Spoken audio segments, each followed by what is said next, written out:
Hello friends, welcome to our YouTube channel. তো আজ থেকে ঠিক ২ বছর আগে আমি ইউকেতে এসেছিলাম।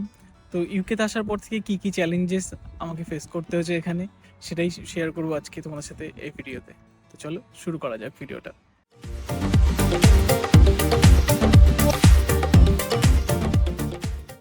তো আসার পরেই সবচেয়ে জরুরি যেই চ্যালেঞ্জটা আমাদেরকে ফেস করতে হয় বা আমরা কম বেশি প্রত্যেকেই ফেস করেছি, সেটা হচ্ছে নিজের জন্য একটা অ্যাকোমোডেশন খুঁজে বের করা।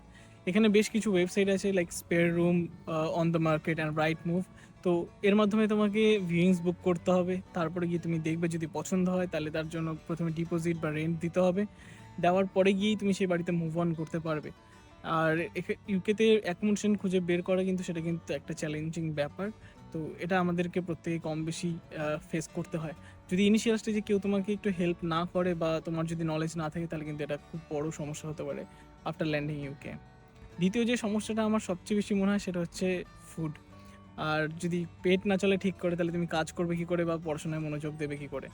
তো এখানে পারফেক্ট ফুড বা নিজের জন্য প্রপার ফুড পাওয়াটা কিন্তু একটা চ্যালেঞ্জ আমার মনে হয়। আমরা যারা কলকাতার থেকে আসি বা আমরা যারা বাঙালি, সকালবেলা উঠে লুচি, তরকারি, কচুরি, পরোটা, তুমি স্ট্রিট যে কোনো জায়গায় গেলে কলকাতার এগুলো তুমি পাবে। বাট এখানে কিন্তু তা নয়। এখানে তোমাকে রেস্টুরেন্টে গেলে প্রপার ইংলিশ ব্রেকফাস্টই সবাই সার্ভ করবে। তার সাথে কিন্তু তোমাকে নিজেকে মানিয়ে নিতে হবে। নিজের পছন্দ মতো যে তুমি সবকিছু রান্না করবে, সেটাও সবসময় সম্ভব হয়ে ওঠে না, কারণ তুমি সেরকম সব জিনিস এখানে অ্যাভেলেবেল থাকবে না। আমি এর আগে যে শহরটাতে থাকতাম, সেখানে আমি প্রায় ১ বছর বিনা মাছ খেয়েছিলাম, কারণ ওখানে পাওয়া যেত না। বাট এখন বর্তমানে যেখানে থাকি, সেখানে যেহেতু বাঙালি কমিউনিটি একটু আছে, তো এর জন্য কিন্তু আমি মাছ, মাটন এগুলো এখানে কিনতে সচরাচর পেয়েই যাই। সেটা নিয়ে খুব একটা সমস্যা হয় না। তৃতীয় যে সমস্যাটা আমার মনে হয় সেটা হচ্ছে হোম সিকনেস। তুমি যখন বাড়িতে থাকো তখন তুমি পরিবারের সাথে থাকো, তোমার আপস অ্যান্ড ডাউনসে তোমার পরিবারের লোক তোমার সাথে থাকবে। বাট এখানে কিন্তু সেটা হবে না। এখানে সমস্ত কিছু তোমাকে নিজেই মেনটেন করতে হবে। চাহে তোমার অফিস ওয়ার্ক হোক, রান্নাবান্না হোক, খাওয়া দাওয়া প্লাস জামা কাপড় কাচা, সমস্ত কিছু তোমাকেই মেনটেন করতে হবে। তো তোমার আপস অ্যান্ড ডাউনসে তোমার পাশে কেউ থাকবে না, নিজেকেই এখানকার সমস্ত কিছুর সাথে মানিয়ে নিতে হবে। তো এখানে আসার পরে কিন্তু হোম সিকনেসটা ফিল হয়। পরের যেই চ্যালেঞ্জেসটা আমার মনে হয় আমরা এখানে প্রত্যেকেই ফিল করি, সেটা হচ্ছে ব্রিটিশ কালচারের সাথে নিজেকে মানিয়ে নেওয়া। তো আমরা কলকাতা বা ইন্ডিয়াতে যখন সচরাচর রাস্তাঘাটে চলাফেরা করি, আমরা যাদেরকে চিনি না জানি না তার সাথে কিন্তু আমরা খুব বেশি কমিউনিকেট করি না। বাট এখানে কিন্তু তা নয়। এখানে যখন তুমি মর্নিং ওয়াকে বেরাও, তোমার চোখের সামনের জন্য যদি কেউ আসে, তার চোখে চোখ পড়ে গেলে কিন্তু তারা সবাই তোমার সাথে কমিউনিকেট করবে, হাই হ্যালো বলবে, গুড মর্নিং উইশ করবে। তো তারা এক্সপেক্ট করে যে তুমি তাদেরকে রিভার ব্যাক করবে, যে তাদেরকেও তুমি উইশ করবে। আর প্রত্যেক কথায় কিন্তু এখানে সবাই please and thank you use করে, যেটা তুমি যদি না করো তাহলে কিন্তু তুমি একটু রুড বলেই গণ্য হবে তাদের কাছে। আরেকটা চ্যালেঞ্জ আমার যেটা মনে হয় সেটা হলো, এখানে কিন্তু কোনো মেড সার্ভিস নেই। তো আমাদের ইন্ডিয়াতে যেমন ঘরের কাজবাজ করার জন্য আমরা আমাদের হেল্পিং হ্যান্ডে কাউকে রেখে দিই আমাদের সাহায্য করবে বলে বাড়ির কাজে, বাট এখানে কিন্তু সেরকম নেই। এখানে সমস্ত কাজ তোমাকে নিজেই করতে হবে। খানা খাওয়া বানানো থেকে শুরু করে কাপড় কাচা, সমস্ত কিছু সব তোমাকে নিজেই করতে হবে। তো পরের চ্যালেঞ্জটা হলো ব্রিটিশ ওয়েদার। তুমি কখনোই প্রেডিক্ট করতে পারবে না এখানকার ওয়েদার। আর কখনো কনকনে ঠান্ডা, কখনো বৃষ্টি, কখনো রোদ। এটা কিন্তু তোমার মাঝে মধ্যে ডিপ্রেসড করবে। তো থাকতে থাকতে ধীরে ধীরে ব্যাপারটার সাথে তুমি ইউজ টু হয়েই যাবে। তো ইনিশিয়াল স্টেজে কিন্তু এটা একটা চ্যালেঞ্জের হয়। এরপরের যে চ্যালেঞ্জটা আমার মনে হয় সেটা হচ্ছে ল্যাঙ্গুয়েজ। তুমি যত ভালোই ইংরেজি বলো না কেন, ইউকেতে আসার পরে এখানকার এদের স্ল্যাং বোঝাটা বা এদের ইংরেজিটা প্রথমে ধরে নেওয়াটা কিন্তু একটু চ্যালেঞ্জিং হয় ইনিশিয়াল স্টেজে। ধীরে ধীরে তুমি বুঝতে পারবে সমস্ত কিছু, তারপরে কিন্তু ব্যাপারটা যথেষ্ট ইউজ টু হয়েই যায়। ট্রাভেলিং ইস্যু, ট্রান্সপোর্ট এখানে একটা বড় সমস্যা।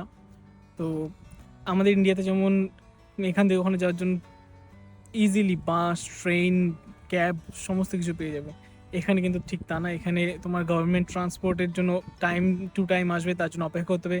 এই দেখা গেলো এই মুহূর্তে আসছে, বাট তখনই ক্যান্সেল হয়ে গেল। তো ট্রান্সপোর্টের উপরে কোনো রকমভাবে ডিপেন্ডেবল হওয়া যায় না। আর ট্যাক্সি সার্ভিস প্রচণ্ড এক্সপেন্সিভ। তো তুমি যদি ইন্ডিয়া থেকে ড্রাইভিং শিখে না আসো, তাহলে কিন্তু তোমার লাইফে এখানে যথেষ্ট হার্ড হতে চলেছে। পরের যেটা আমার চ্যালেঞ্জ বলে মনে হয় সেটা হলো পরিবারের সাথে নিজেকে কানেক্টেড রাখা আর সামাজিক প্রত্যাশা।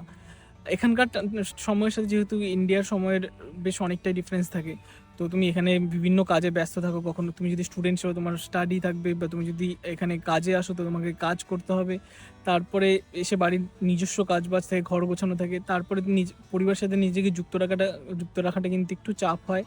প্লাস সামাজিক প্রত্যাশা, বা তোমার আত্মীয় স্বজনের তোমার কাছ থেকে এক্সপেকটেশন কিন্তু বহু পরিমাণ বেড়ে যায়, বা তুমি কখনো বিভিন্ন অনুষ্ঠান তখন কিন্তু তুমি বাড়ির অনুষ্ঠানগুলোতে অ্যাটেন্ড করতে পারো না।